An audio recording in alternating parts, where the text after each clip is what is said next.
రామకృష్ణపూర్ శ్రీ కోదండ రామాలయంలో అయ్యప్ప మాల ధరించిన స్వాములు బుధవారం శబరిమలై పయనమయ్యారు. ఉదయం అయ్యప్ప దేవాలయంలో ప్రత్యేక పూజలు చేసిన అనంతరం గురుస్వాములు మాలాధారులకి ఇరుముడులు కట్టారు. 41 రోజుల మండల దీక్ష పూర్తి చేసుకున్న స్వాములు నేడు శబరిమలై పయనం కావడంతో ఆలయ ప్రాంగణం భక్తులతో సందడిగా మారింది. అర్చకులు పురుషోత్తం అయ్యప్ప మాలాధారులకి భిక్షని ఏర్పాటు చేయగా శరణు ఘోషతో ఆలయ ప్రాంగణం మారుమ్రోగింది.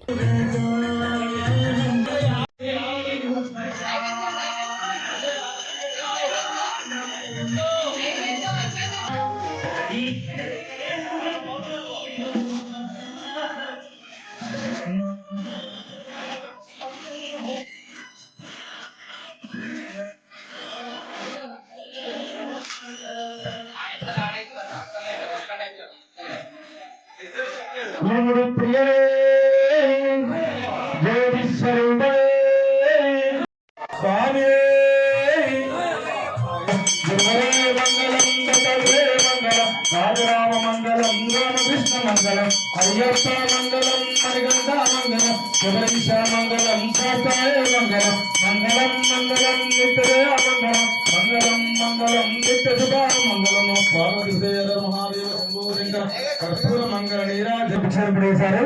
ఒక్క 10 నిమిషాలు ఒప్పుకోవాలంటే అందరూ భిక్ష చేసి పూడి స్వామి అయ్యప్ప స్వాములకు వారి కుటుంబ సభ్యులకు వారి బంధువులకు వేదాంత ప్రస్తుతమాచార్యులు భిక్ష ఏర్పరిచారు స్వామి. కాబట్టి అందరూ కూడా భిక్ష స్వీకరించడానికి వెళ్ళాలి స్వామి. సివిల్ స్వాములు కోటలు రావాలని తయారు చేస్తాను. కోటల మండపం తయారు చేస్తే అయ్యప్ప కూర్చుంటారు. స్వామి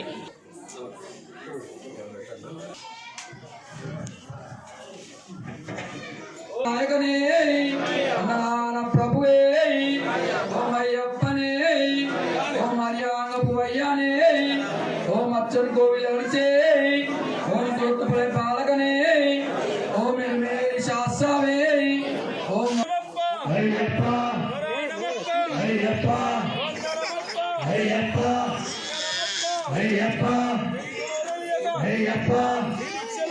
అయ్యప్ప అయ్యప్ప అయ్యప్ప కాపాడప్ప అయ్యప్ప స్వామియప్ప అయ్యప్ప స్వామి అయ్యప్ప స్వామి అయ్యప్ప దిందగతోం తోం అయ్యప్ప దిందగతోం తోం అయ్యప్ప దిందగతోం తోం స్వామి దిందగతోం తోం అయ్యప్ప స్వామియే ముగ్గురన్నదమ్ములే ముచ్చటైన వీరులే ముగ్గురన్నద రాజాది